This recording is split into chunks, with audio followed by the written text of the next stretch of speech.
Good morning, ladies and gentlemen. Hope you are enjoying your time in Tokyo without me. I had really wished to be with you today and contribute in person to this lovely event. Please allow me, and I request that of the attendants and the organizers to jump over the formalities and the set schedule and just share with you a heart-to-heart personal experience of somebody who is a blind lawyer practicing in various jurisdictions.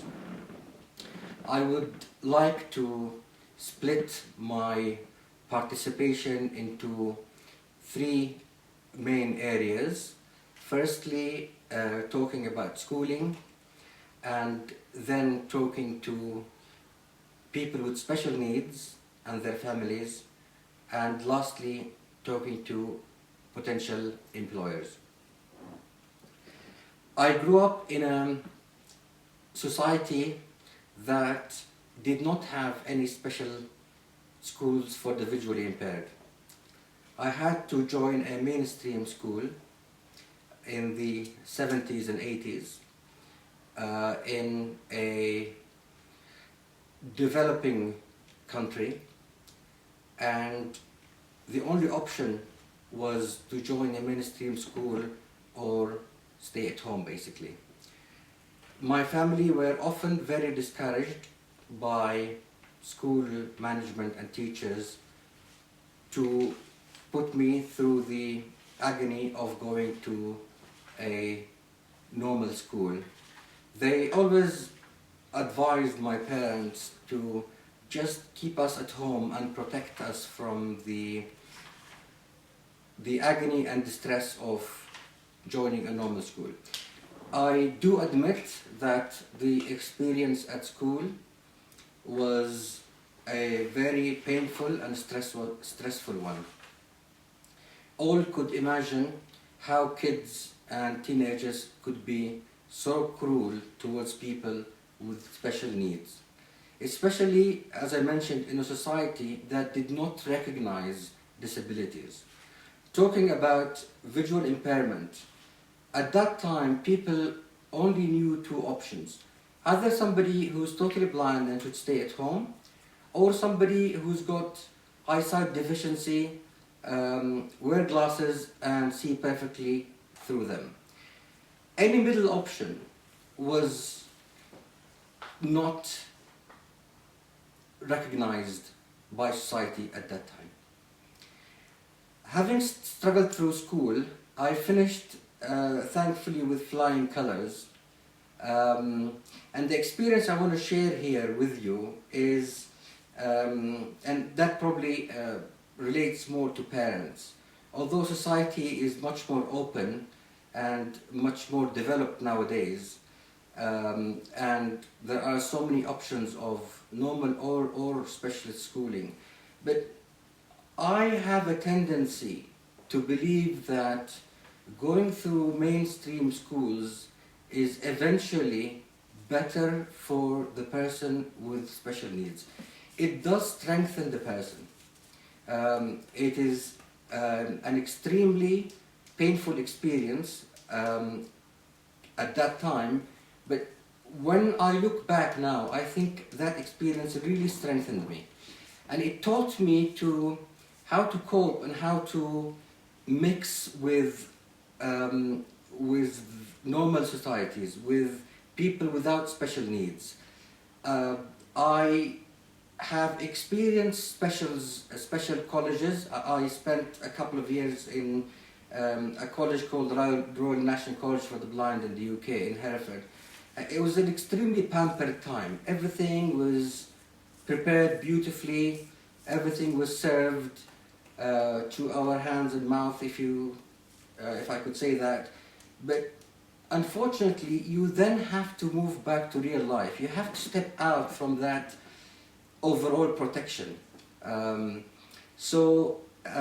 I mix and still mix and have close friends with special needs, and I feel they are a bit different. They tend to isolate themselves amongst each other.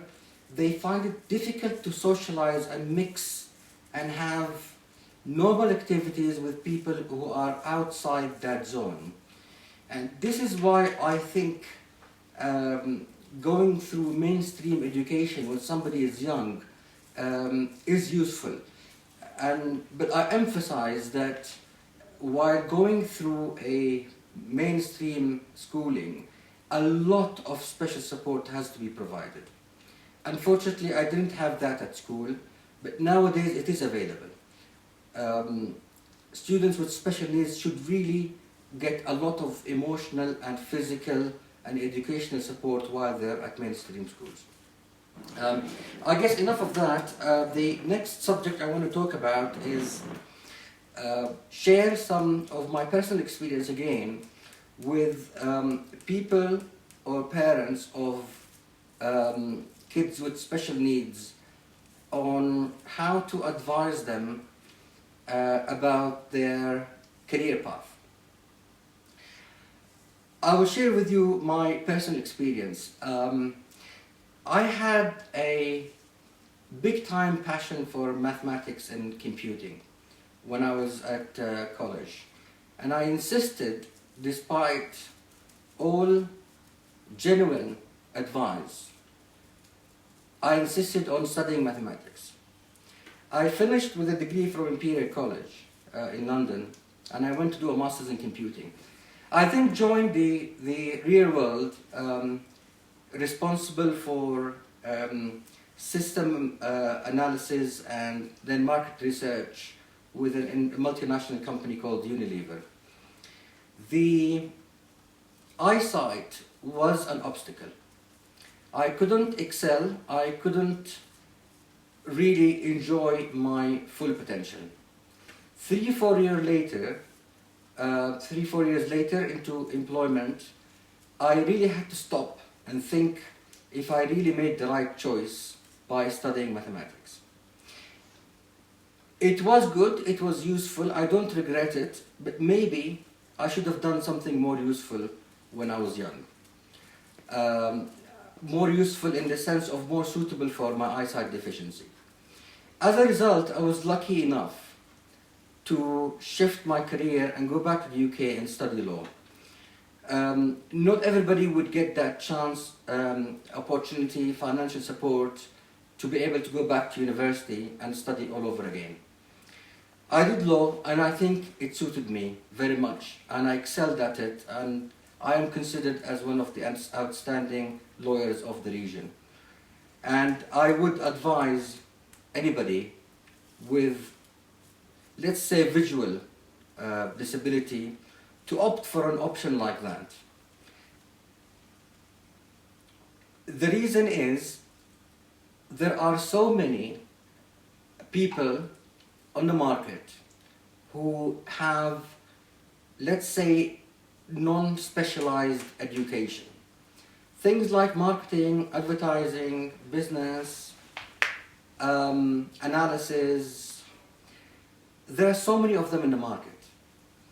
However, when you have a special need, you have to offer something special. If you look at the professions of such as lawyers or doctors or engineers, there are probably less good candidates to offer their services than other fields due to numbers, basically. So one should be maybe a little bit careful in choosing the career path to ensure that he could offer something very unique, very special, maybe have a niche in order to be picked up by employers as opposed to someone else. That is something I share from my own experience. I now would like to move to the third aspect, which is a word to employers. A good question I always hear, or it's often posed to me, is why would an employer choose somebody with a disability as opposed to someone without, if they can offer the same credentials?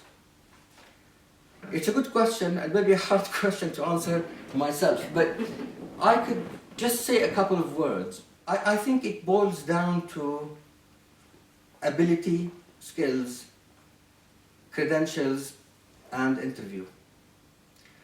I have picked up in my life about 3-4 jobs with great organizations despite my eyesight deficiency. Maybe I was able to offer something else. Maybe the chemistry during the interviews, I think I clicked with my interviewers. Maybe they saw something special.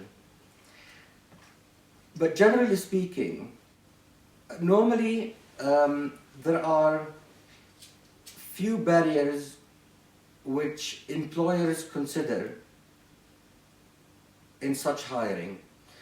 The first is financial. Providing the necessary adaptive technology for the person with special needs. This can be answered in 2 ways. Either the employer would invest that kind of money, and it's not expensive nowadays. Technologies now are very, very cheap. I mean, the voice software I use on my laptop does not cost more than $1,000 nowadays. In the past, it was very expensive. And alternatively, governments now, and I do recommend that to continue and to even get better, governments nowadays do offer subsidies for such equipment and do offer grants to employers to provide such technology. The other barrier is safety-related issues. I've experienced that when I had to do some analysis in a factory back in Saudi Arabia, and there were concerns about my safety walking in the factory ground, etc. I guess that is not so difficult to handle. You could always have somebody walking with you and assisting you from one place to another. So these barriers are, I think, easy to overcome if there is a true will from the employer's side.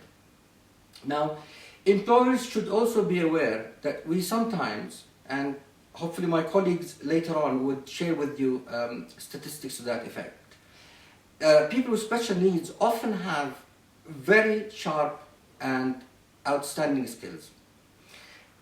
If I talk about myself as a blind person, I think my focus is much higher than some others who could see, because basically I don't get distracted by the outside world when I'm working. That's just a simple reason. The other thing that I also talk from my experience, using a software on my laptop which speaks everything on the screen could reach a much higher reading speed than somebody could achieve visually by reading the same page. In meetings, I sometimes reach, for example, page 10, while others are still on page 5. Basically because the technology speaks much faster, and we get to adapt and learn how to listen and comprehend information very fast. So I feel that sometimes our output is much faster than normal people, and this something has to be taken into consideration by employers. Now, I really don't want to take much more of your time. I thank you very much for giving me the opportunity, and I wish you a fantastic time in Tokyo and hope to meet you in Vienna next year. All the best and goodbye.